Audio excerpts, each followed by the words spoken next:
So welcome back. Thanks for joining me again. If you're new here, welcome. Sorry about the state of me, as per usual. So plenty of questions have been asked about my birthing stories for both my kids. So what I'm going to do is going to do a two-part video. This is going to be the first one, and this will be my birthing story on Maisie. When I was pregnant on Maisie, I was 18.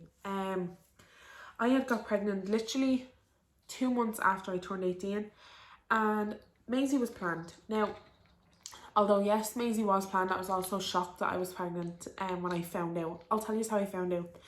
I went to meet up with my mum and my sister, and we were ordering her birthday present that she wanted, the reborn doll. So we met up at McDonald's because I wasn't living with my mum at the time. I was living in Stephen's house. And my mum was like to me, I just have a feeling you're pregnant when you take pregnancy tests. And I was like, because I didn't tell anyone I was trying. We were trying for Maisie or anything. So I was like, right.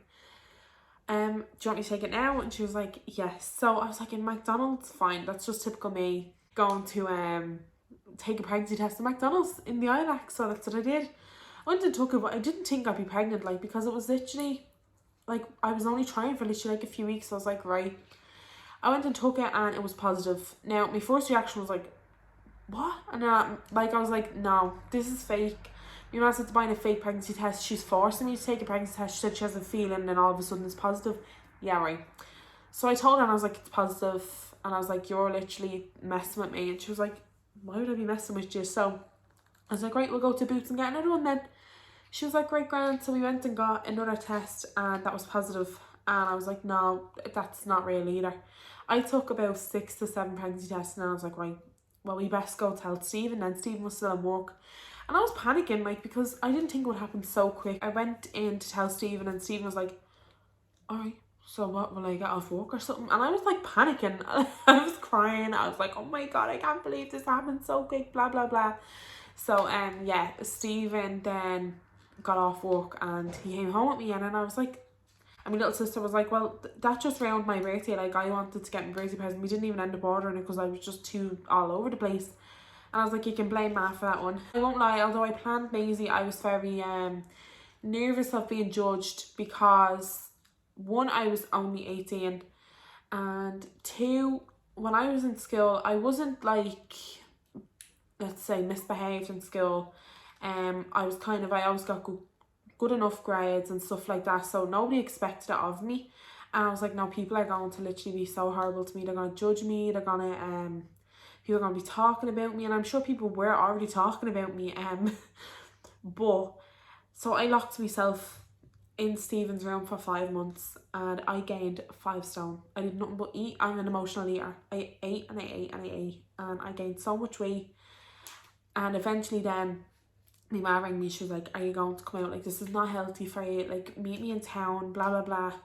And so other than going to my hospital appointments, I wasn't leaving the house. So I says, right, I'll meet my man in town after one of my hospital appointments. I met up with her and we had a really emotional talk, and then I moved back to my mum's house because Stephen was also working at the time. Stephen's family, all of his family were working, and it just wasn't healthy for me at all. So I moved back to my mum's where there was more support, and my mum's one of those, like, get up and do it. Do you know what I mean? Like, she just pushes you and pushes you and pushes you, and just to kind of be better in yourself. So it was really good for me. Stephen still came up and stayed with me some nights. Some nights he stayed in his ma's, and just that's how it went until eventually I was due Maisie. Now, Stephen had actually stayed with me that week coming up to Maisie being born. But I was due Maisie on the 6th of June of 2017, and that morning, that night before the 6th of June, I'd be kind of getting niggly pains, and I was like, oh, well, I am due, so, like, it's probably labour. My mum was like, you're not going to go into labour. Like, nobody ever goes on their due date, like, especially not in your first.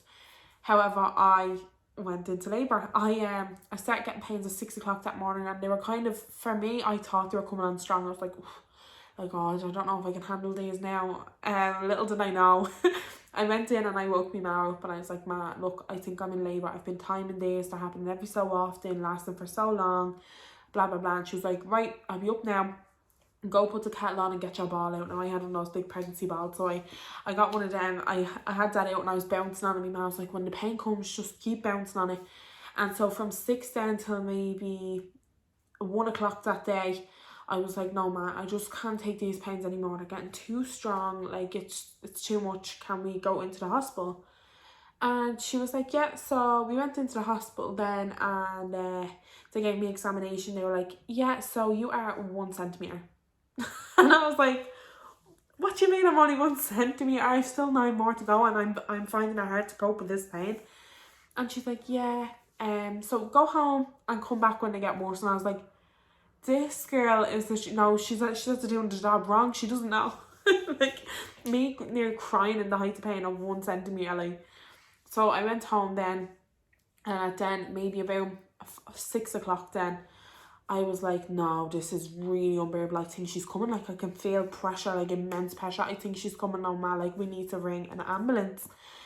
And they were like, an ambulance? And I was like, no, ma, seriously, like we need to ring an ambulance. I think she's coming. So they rang the ambulance, and the ambulance was like, the ambulance man was like, do you think you'd be able to get into the ambulance and make it to the hospital? And I was like, well, we best hurry. Like, so I went down the stairs, got in the ambulance, and might I add, the ambulance man was obviously, my mum lived in flats, so whenever an ambulance came in, all the kids would gather around like, oh, what's going on? Who's getting in there?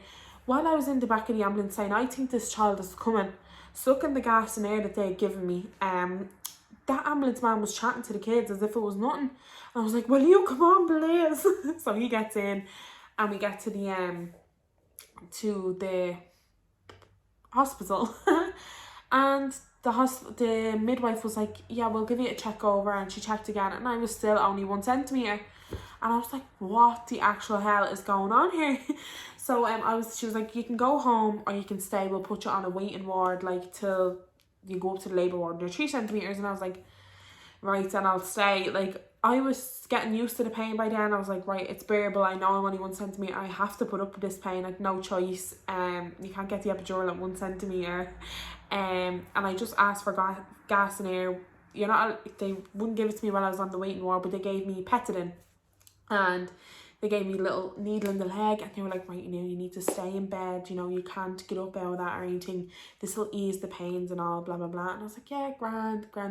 Yeah, it did not make me one bit drowsy, did not ease the pain. And I was just lying on the bed like, ma, when is this gonna work? My ma and Steve, and I also add, were with me. Actually, before they had brought me up to the ward, they said only 1 person can come, and I started crying. I was like, what do you mean only 1 person can come? I had wrote to the hospital, and they said that 2 people can come up with me because I suffer with anxiety. My mum has to be there. I also, I had my mum and Stephen there with me because I was extremely anxious. Me and Stephen both didn't know what we were getting ourselves in for, like any first time mum and dad. But I was also so young, and I was really dependent on my mum.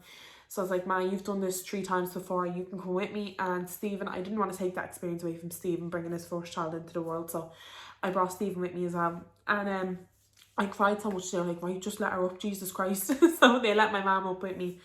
And then the pains were getting extremely worse, like what I thought was extremely worse. And anyways, and I was like, no, I'm definitely 3 centimetres, go get the midwife. So Stephen, or was it my mum, I think it was Stephen, went and got the midwife, and I says to her, look, I genuinely feel like I am 3 centimetres, can you check? And she was like, no, I'm not checking you. If I check you, you're open to infection. And I was like, if I go up there and I miss my epidural, I was like, I'm not going to be able to do this. I was like, I need that epidural. I need you to check me. And she was like, I'm not checking you. I was like, get me a different midwife. And now I'm not that kind of person in real life, but when you're in labour, you just become a beast. Like, you turn into, I don't know what, a demon. And the worst side of you comes out. And I was like, get me another midwife now.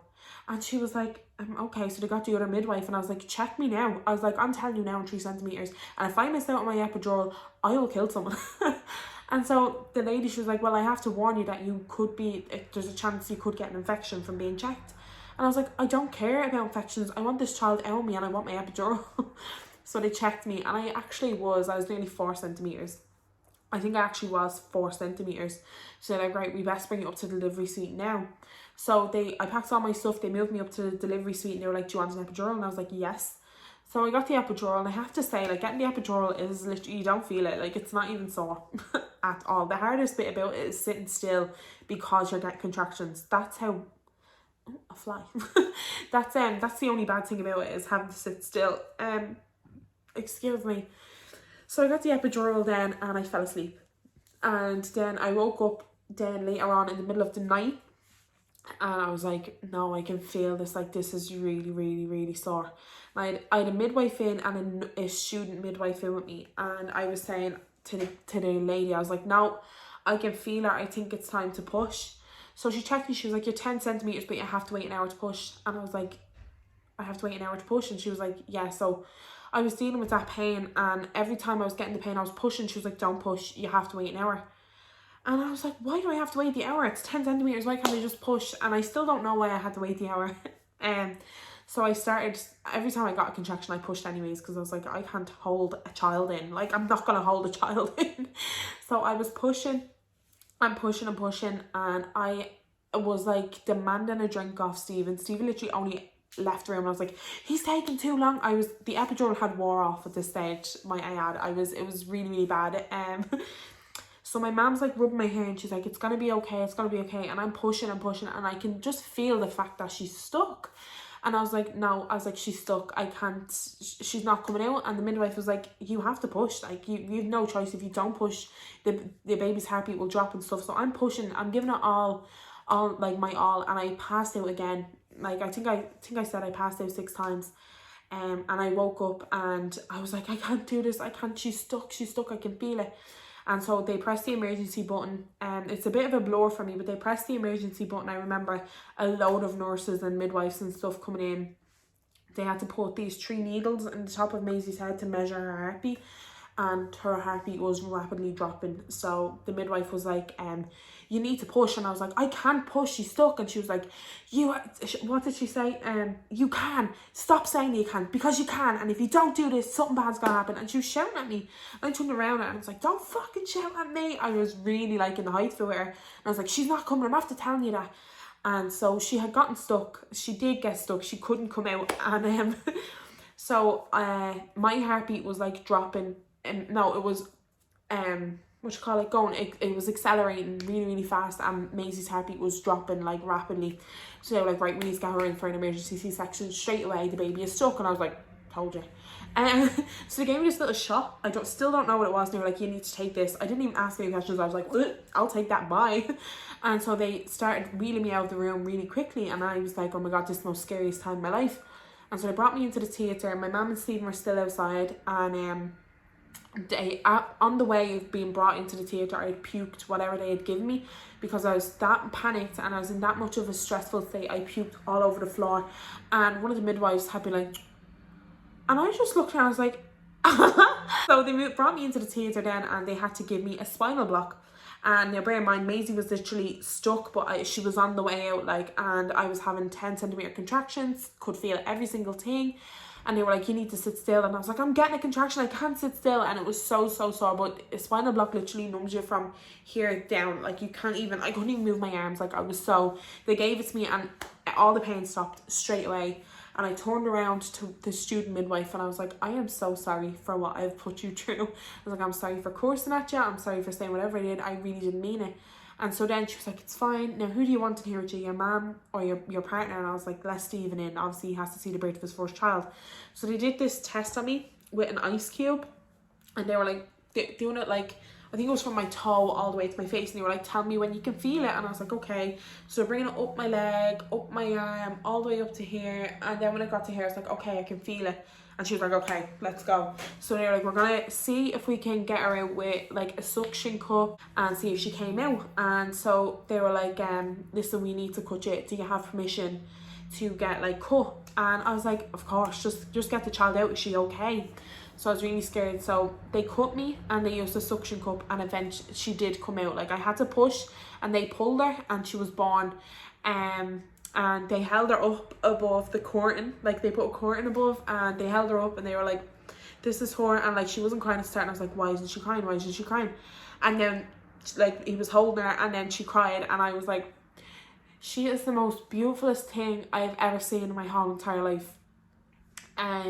Which she was like. And so after that, they were like, do you want to hold her? And I was like, yeah, but I couldn't feel my arms. So they put her kind of on my chest, and I was like, she is so beautiful. And they took her away to like be measured and all that. She was £8 6 and she was a really heavy baby. That's why she got stuck. Not really heavy, it's been heavier, but for me, like, that was hard on my first.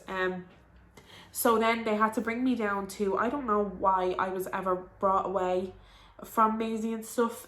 They never told me what had happened. Obviously it was a very traumatic experience for me. They never said I was out bleeding. They had to give me, like, test my heartbeat and stuff. But they moved me into this little room, and I didn't get to hold Maisie properly. Like, I didn't even get to lift her or anything.